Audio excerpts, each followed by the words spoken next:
Boa. Ai, ai. Ô Mazzoni. Eu acho a fala do Vila provocadora toda hora. É legal. Exatamente. E se a gente pegar o começo... Não no mau sentido, tá, Vila? No bom sentido. Pensar Não, eu sei o que você tá falando, mas pior é que eu acabo fazendo mesmo, cara, porque esse lance que eu falei aí, eu gosto de distrair, mas não, às vezes as pessoas me entendem mal também, não é que tá querendo dar um de bom, não. Hoje mesmo eu falei pro Bar, né? Eu falei, cara, uma das coisas que eu mais gosto de fazer é quando eu vou para uma conversa, assim, que é uma conversa séria, porque eu gosto muito de brincar, é colocar aquela vestimenta da humildade e entender por que o cara tá falando aquilo. E aí você começa a praticar esse negócio de entender por que o cara tá falando, automaticamente vai surgindo essas perguntas provocativas. Tipo, eu perguntei para um cara ontem, falei, o que é aproveitar a vida para você? Aí ele falou, aproveitar a vida é estar com a família, não sei o quê. Eu falei, então uma pessoa órfã não pode ser feliz, né? Não aproveita a vida, porque não tem família. Não. Ele é tonto, cara. A família dele é são outras ser. pessoas. Então o seu primeiro argumento é inválido, né? Porque você falou que é família. Aí nós fomos conversar e falou, rapaz, é complexo definir, né? Eu falei, então, essa é a ideia. É não criar uma caixinha para as respostas, é deixar assim o ponto de vista fluir, porque a coisa vai mudando. O próprio Clóvis de Barros fala isso, né? A gente muda todo dia. Sim. Essa é a ideia. Hoje o que me faz feliz pode não fazer amanhã. E às vezes o que te faz feliz eu não consigo entender. Aí eu preciso respeitar. E é essa. Por isso que eu gosto muito de fazer essa provocação, para quebrar mesmo, quebrar os argumentos das pessoas. De que nós somos diferentes, a gente pensa diferente, o que é bom para um não é bom para o outro, mas não quer dizer que seja ruim. São pontos de vista, né? Eu acho que tocou num ponto que foi esse motivo, o motivo dele ter ido a julgamento. Exato. Um dos principais, né, Horst? Um dos principais, dos principais.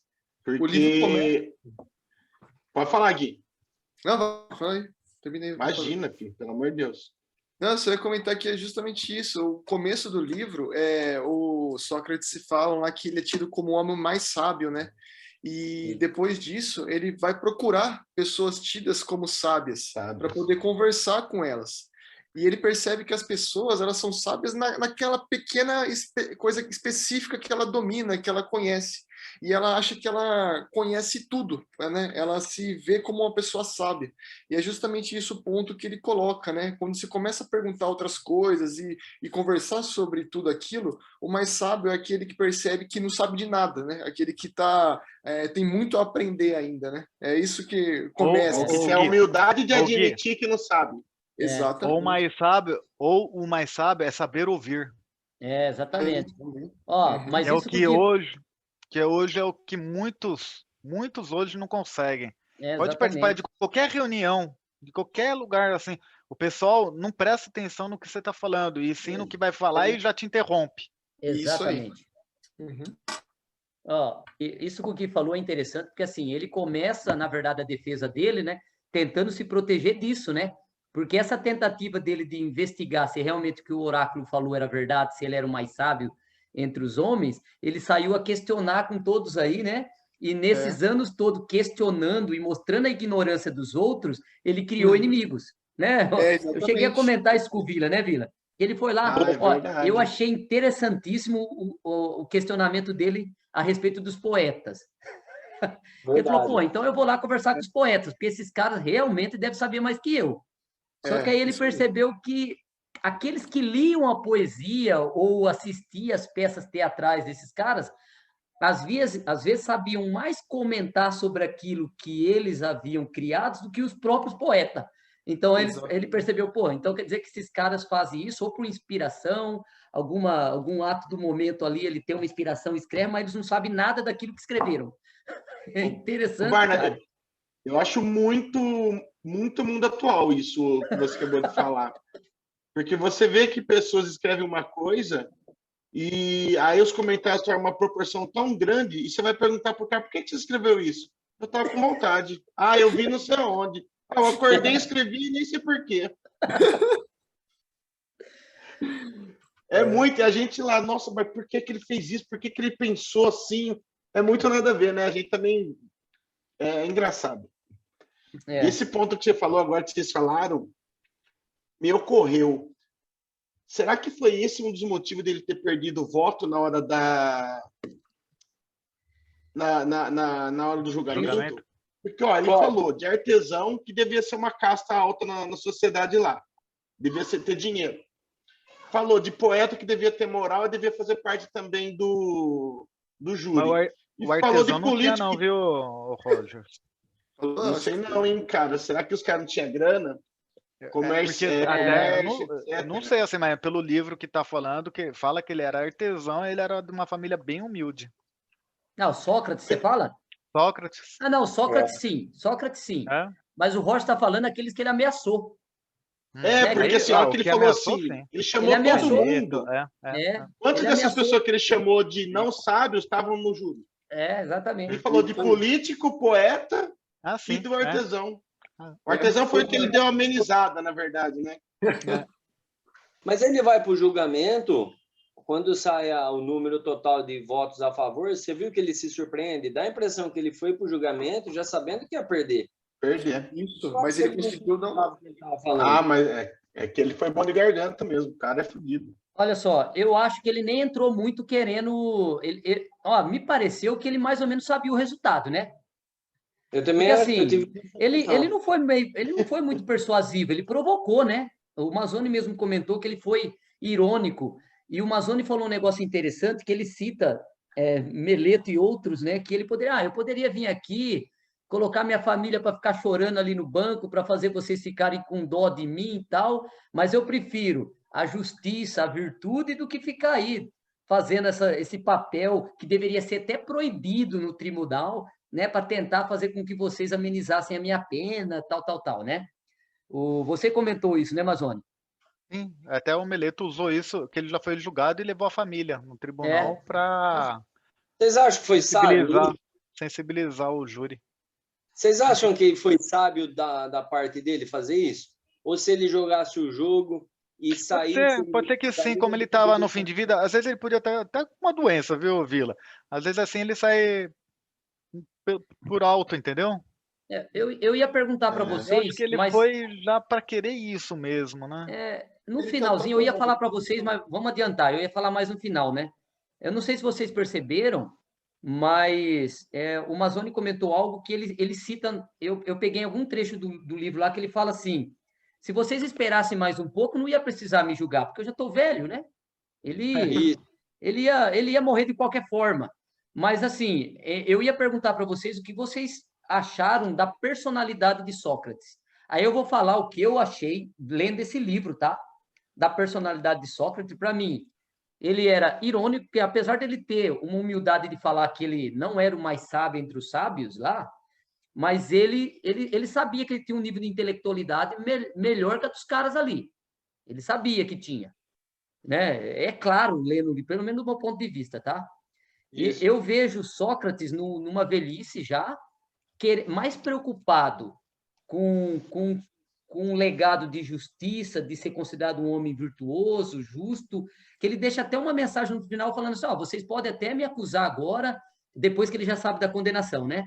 E tudo isso vai se proceder, eu de certa forma acho que isso vai ser bom, mas ele deixa bem claro para os acusadores, vocês vão sofrer depois certa consequência, porque o pessoal vai cair para cima de vocês falando assim, vocês julgaram um homem justo.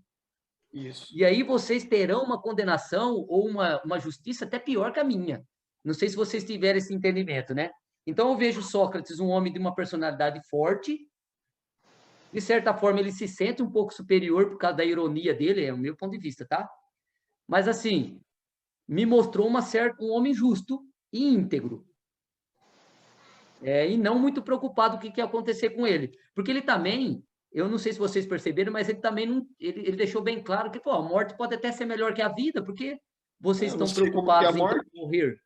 Eu não sei como que é a morte, como que eu posso temer algo que eu não conheço, né? Por que eu vou ficar fazendo showzinho para vocês aqui, para me livrar da morte, quando eu não sei se a morte vai ser até melhor? Então eu prefiro ser justo aqui, e de repente, se a morte for algo melhor, eu estou indo para algo que seja até melhor, né? Que ele fala, a divindade não pode fazer algo ruim para alguém que é bom, que nem eu, que procura virtude.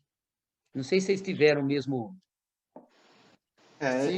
Eu acho que o povo da época tinha uma outra visão sobre morte. Hoje a gente dá muito mais valor à longevidade, etc. e tal, mas naquela época você morrer pelo seu país, morrer numa guerra, morrer por alguma coisa, já era uma parte da cultura deles. E ele teve uma morte, bem no que você falou, Barney. Ele morreu defendendo os princípios dele e acabou. Exatamente. Foi uma morte honrosa. E para os discípulos dele, era tudo o que ele precisava passar de mensagem, entendeu? Então, é bem legal essa parte dele aí, não arredar o pé. Eu posso dar um spoiler? Você sabe que o Anito lá, que um dos acusadores, ele foi general, né? Da guerra. Foi. Peloponeso. Foi general lá. São os caras da High Society lá mesmo. Mas será que ele falaria isso, Sócrates, se ele tivesse 25 anos de idade? Eu também pensei nisso. Talvez ele não teria essa maturidade, né? Não sei, eu acho que não. É achismo, né? Não tem como saber, né, gente? Mas, assim, a gente desenvolve a gente desenvolve realmente uma personalidade ao longo dos anos aí. Eu acho que 70 anos, ele não queria perder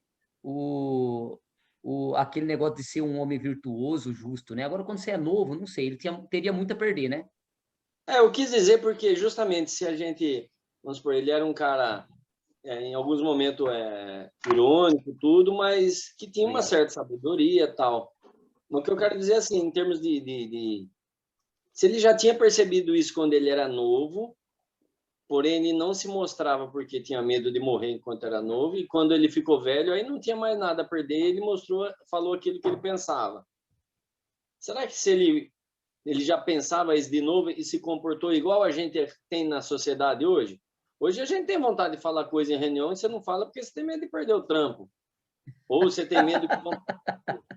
Bem colocado isso aí mesmo. Bem colocado. Agora, se você tá aposentado lá com a vida feita, não tá nem aí. Imagina você ganhar na Mega Sena. Vamos supor, você ganha na Mega Sena, você tá abonado. Eu ia fazer todos os reuniões. O Natanael falou umas coisas só na hora que ele foi... Sacanagem. Exatamente, Vila. Verdade, Vila. Exatamente. Enquanto ele estava lá precisando do dinheiro, ele não falou, né? Será que com Sócrates também não acontecia isso? Ô, Vila, mas é diferente, né? Ele falar aquilo, quando ele ficou velho, ele encheu o saco e falou, agora eu vou vomitar o que eu tenho vontade. Não sei, eu posso dar um spoiler rapidinho? Se você... na verdade, não é spoiler, né? Porque isso é história, né? Não estou falando de filosofia, estou falando da história, né? Mas se vocês pegarem a continuação dos diálogos, né? Platônico aí, se vocês lerem Fedro, ele conta a continuidade disso quando Sócrates já está preso esperando o dia da morte dele, né? E Fedro é um dos discípulos dele, tem dinheiro. E Fedro, junto com Platão, é um dos caras que não aceitaram essa condenação de Sócrates, né? Então, Fedro, ele tudo indica no livro que ele pagou, ele subornou os guardas, entrou na prisão e falou para Sócrates, cara, abandona esse negócio de justiça, de ser virtuoso, e foge, já tá tudo certo, eu paguei, o guarda tá tudo certinho, amanhã o barco tá saindo, vamos fugir daqui, né? Perna para... some daqui e vai viver sua vida em outro lugar porque você não merece a morte. E aí Sócrates, ele usa... Vila, ele foi questionando, conversando, ele não falou não no começo, mas ele foi conversando com Fedro, foi conversando, aí chegou no momento que ele falou, imagina que eu sou a lei, né? Eu sou a lei e estou conversando com Sócrates. Você viveu a vida inteira aqui, cuidou dos seus filhos, viveu os seus pais, criaram tal, e eu fui ruim para você até o momento? Aí Sócrates respondeu, não, porque se você tivesse sido ruim, você também não trancou as portas de Atenas, eu podia ter ido embora. Mas eu achei que as leis eram, que você era justo, então permaneci em Atenas. E aí ele foi dialogando em cima disso, e no final ele falou assim, então seria eu justo, né? Se até agora eu achei que as leis de